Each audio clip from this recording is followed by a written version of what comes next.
गाय हमारी माता है। गाय दूध देती है। Cow gives milk. बचपन से हमें ये घोट घोट के रटा रटा के पढ़ाया गया है। लेकिन ये सच नहीं है। हाँ, गाय दूध देती है, ये सच है। लेकिन हमारे लिए नहीं, वो अपने बच्चों के लिए दूध देती है। Just like human mothers, just like all other mammals, वो अपने बच्चों के लिए दूध देते हैं, किसी और स्पीसी के कंजम्पशन के लिए नहीं।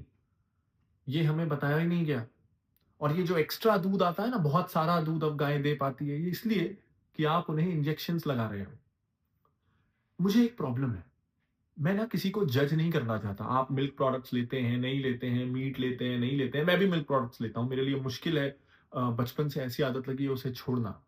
लेकिन ये बहुत जरूरी है कि हमें कंप्लीट सच बताया जाए। जो इस वीडियो में मैं बताऊंगा, मुझे पता है डेयरी लॉबी, डेयरी इंडस्ट्री कितनी स्ट्रांग है, मुझे ये पता है। ये वीडियो शायद ना रहे, मुझे ये भी पता है कि इसके कॉन्सिक्वेंसेस होंगे। हाँ, लेकिन कभी कभी दिमाग से नहीं ना, कभी कभी जो मन में आ रहा है वो बोलना है मुझे। तो बिना डरे मैं आज डेयरी इंडस्ट्री को एक्सपोज करूंगा, जो सालों से, दशकों से, पीढ़ियों से इन्होंने हमें गलत बात बताई है, हमारे साथ धोखा किया है। Our investigation into the dairy industry. Gujarat, they did 27. Coming from Karnataka, where there's a case of shocking cruelty against animals. This is in Vinayak Nagar. Initial reports suggest that they were brutalized by unidentified people who had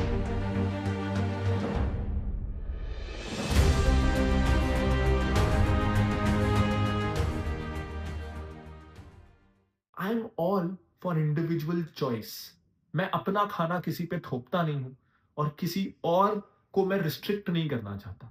लेकिन जब nonveg की बात होती है ना, तो वहां हमें पता है एक जानवर जो जीना चाहता है, हम उसे अपने खाने के लिए जबरदस्ती मार रहे हैं। हम उसे माता नहीं बोल रहे हैं। हम ये नहीं बोल रहे हैं कि हम अगर उसे मारेंगे नहीं ना तो वो खुद सुसाइड कर लेगा ताकि हम उसे इंजॉय कर सके।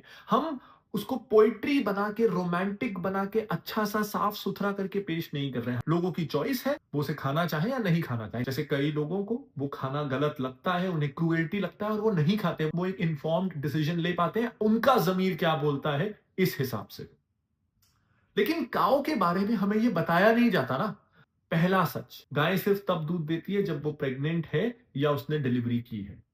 वो जो दूध देती है वो उसके बच्चों के लिए देती है। और मैं डिस्क्रिप्शन में क्लिप डाल रहा हूं, आप इस क्लिप को देखिएगा, जहां ये बताया जा रहा है क्योंकि गाय का बच्चा अभी अभी हुआ है तो वो हमें दूध नहीं निकालने देगी, तो कैसे उसको ट्रिक करके उसके बच्चे को उसके पास रखो, गाय के पास, और ऐसे दिखाओ कि हम बच्चे को दूध पिलाने ला रहे हैं। फिर बच्चे का मुंह बंद करो, गाय के पैर बांधो और ट्रिक से दूध निकालो। ये तरीका है। और मुझे पता है इसका एक कमेंट क्या आता है कि ये ना विदेशों में बहुत होता है, ये वेस्टर्न तरीका है, इंडिया में नहीं होता है। आप ना यूट्यूब भरा पड़ा है डेयरी फार्म बिजनेस के वीडियोस से। वीडियो में मैंने डिस्क्रिप्शन में भी वीडियो के क्लिप्स डाले हैं, आप वो वीडियो जाके देखिएगा। सारे एग्जांपल्स जो मैंने दिए हैं ना, इंडियन डेयरी फार्म्स के दिए हैं। ये जो क्रुएल्टी हो रही है कि गाय को जबरदस्ती उसकी टांगे बांध दो, उसके बच्चे को साइड में खड़ा कर दो, उसको दूध पीने मत दो, फिर दूध निकालो। फिर भी अगर गाय दिक्कत करे, ये इस वीडियो में है, आप 5 मिनट के बाद इस वीडियो को देखिएगा जो डिस्क्रिप्शन में है, कि अगर गाय दूध ना दे उसके बाद भी, तो आप उसकी आंखों में थोड़ा सा घी डाल दीजिए। यदि ऐसा इतना गुस्सा करती है तो आप जो है ना उसकी आंखों में घी डाल दीजिए थोड़ा थोड़ा, ताकि उसको जो है ना आंखों में धुंधलापन आ जाएगा और उसका गुस्सा बिल्कुल जीरो हो जाएगा। तो ये चीज बहुत क्लियर है कि हम दूध निकालने के लिए गाय को टॉर्चर करते हैं। भारत सरकार के प्रतिबंध के बावजूद भी ऑक्सीटोसिन का उपयोग बहुत ही आम बात है। इसे अक्सर चालाकी से मिठाई के डिब्बे में ढककर बेचा जाता है। ऐसे 50 इंजेक्शन वाला डिब्बा सिर्फ 100 रुपए में मिल जाता है। अगर इन सब के बावजूद भी कोई कसर बाकी रह गई हो तो ये दूध दुहने वाली मशीन्स उसे पूरा कर देती हैं। हर एक सक्शन से उनकी पीड़ा भी बढ़ जाती है। अक्सर लापरवाह मजदूर सारा दूध निचोड़ने के बाद भी मशीन ऑन छोड़ देते हैं, जिसका उनके शरीर पर बुरा प्रभाव पड़ता है। कई बार ये मजदूर जानबूझकर भी जानवरों को बेरहमी से पीटते हैं।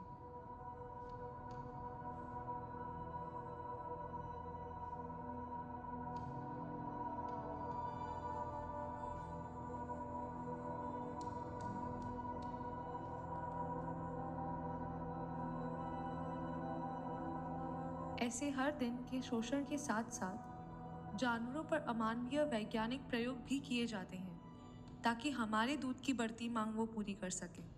मारना टॉर्चर है, इसको डिनाई नहीं किया जाता, ग्लोरीफाई नहीं किया जाता, लेकिन गाय के साथ ये सब कुछ उसे माता कह के हो रहा है, माता के नाम पे हो रहा है। बार बार गाय को प्रेग्नेंट करना ताकि वो दूध दे, वरना वो दूध नहीं देगी। ये हमें बताया गया क्या? नहीं बताया गया। ये सब हमसे क्यों छुपाया जा रहा है? इतनी बड़ी डेयरी इंडस्ट्री ने कभी हमें ये सब नहीं बताया कि मिल्क का प्रोसेस क्या है। अब मैं ये पूछना चाहता हूं आपसे कि हम में से जो लोग नॉनवेज नहीं खाते वो क्यों नहीं खाते? क्योंकि हम जानवर पे अत्याचार नहीं करना चाहते? ज्यादातर लोगों का यही सोच होता होगा। ये जो दूध निकालने का प्रोसेस है, क्या ये इक्वली या शायद ज्यादा क्रूअल नहीं है? तो अगर मेरे को क्रूएल्टी नहीं करनी है तो मैं गाय के दूध या ऐसे मिल्क प्रोडक्ट्स को कैसे ले सकता हूं? अब इसमें ना डेयरी इंडस्ट्री ने बहुत स्मार्टली प्ले किया है। उसे कृष्ण भगवान से जोड़ा है। कृष्ण जी के बारे में भी उनसे जो सीखना है, कोर उनकी जो टीचिंग्स हैं वो दूसरी है ना। कृष्ण जी के बारे में हम ये सोचते हैं कि परिस्थितियों को बिना पैनिक किए हमें कैसे हैंडल करना है, कैसे विपत्तियों को प्रैक्टिकली डील करना है, सिर्फ इमोशनली नहीं, कैसे स्ट्रीट स्मार्ट होना है। तो हर भगवान से हम कुछ कोर टीचिंग्स लेते हैं ना। तो कृष्ण जी अगर माखन खाते थे या नहीं खाते थे, मैं उस पर जाना नहीं चाहता, मैं इतिहासकार नहीं हूं, मैंने बहुत ज्यादा कोई धर्म पढ़ा भी नहीं है, लेकिन मुझे यह पता है कि मेरे माखन खाने से या ना खाने से मैं कृष्ण भगवान का कम या ज्यादा भक्त नहीं हो जाऊंगा। अब इसमें ना एक दो चीजें आती हैं, बहुत स्मार्टली हमें घुमाने की कोशिश की जाती है कि गाय ना बहुत ज्यादा दूध देती है, बल्कि अगर हम उससे वो दूध ना लें बीमारी हो जाएगी। गाय जरूरत से ज्यादा दूध देती है। नहीं है, गाय उतना ही दूध देती है जितना उसके बच्चे को जरूरत है। हाँ, कभी कभी कुछ केसेस में जरूरत से ज्यादा थोड़ा बहुत दूध आ सकता है, ये ह्यूमन मदर्स में भी होता है, लेकिन हर गाय हर प्रेगनेंसी में जरूरत से ज्यादा दूध देती है ऐसा नहीं है। कभी कभी आइसोलेटेड केसेस में ऐसा हो सकता है। ऐसा रेगुलरली इसलिए होता है क्योंकि आप इंजेक्शंस देके उसे ज्यादा दूध दिलवाते हो, पहला। और दूसरा, आप बछड़े को 12-12 घंटे तक अपनी मां से दूर रहते हो तो बहुत सारा दूध इकट्ठा हो जाता है, बछड़ा एक बार में उतना दूध पी नहीं पाता है, फिर आप कहते हो देखो जरूरत से ज्यादा दूध है।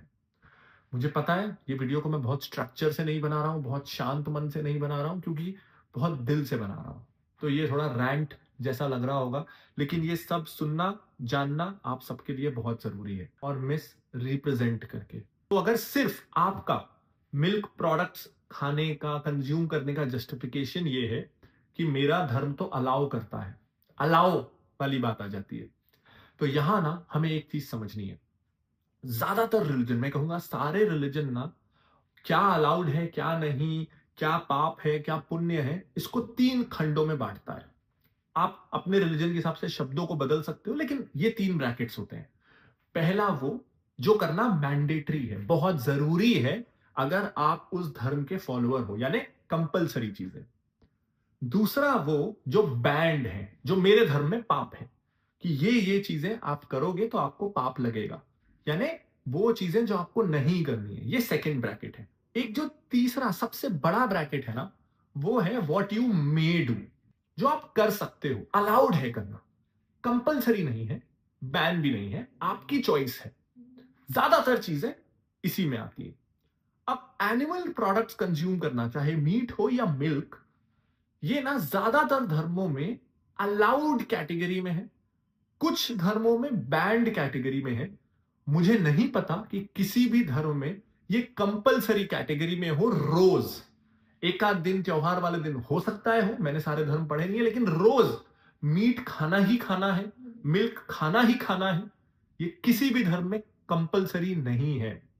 बल्कि ज्यादातर धर्मों का अगर आप ब्रॉड मैंडेट पढ़ो तो वो ये कहते हैं कि एनिमल या एनिमल डिराइव्ड प्रोडक्ट आपको तब कंज्यूम करना है जब वो आपके सर्वाइवल के लिए जरूरी हो। ये कोई धर्मों को डिवाइड करने वाला वीडियो नहीं है। मेरे को तो बहुत ज्यादा लगता है कि इंटरप्रिटेशन थोड़ा थोड़ा अलग है। ज्यादातर धर्म अपने अपने तरीके से सिमिलर चीजें कह रहे हैं, हमने बहुत अलग अलग तरह की डेफिनेशन उसकी निकाली हुई है। तो आप किसी भी धर्म के हैं, जात के हैं, ये वीडियो आपके लिए रेलेवेंट है। इसके बाद एक सवाल आता है मिल्क प्रोडक्ट्स अगर हम कंज्यूम नहीं करेंगे तो हमारी प्रोटीन, कैल्शियम, न्यूट्रिएंट्स, ये सब का क्या होगा। मैं कोई हेल्थ एडवाइजर नहीं हूं, इसलिए मैं इसमें इन डेप्थ नहीं जाऊंगा, लेकिन जो मैंने रिसर्च की और मैं उससे रिलेटेड कुछ आर्टिकल्स का लिंक दे दूंगा।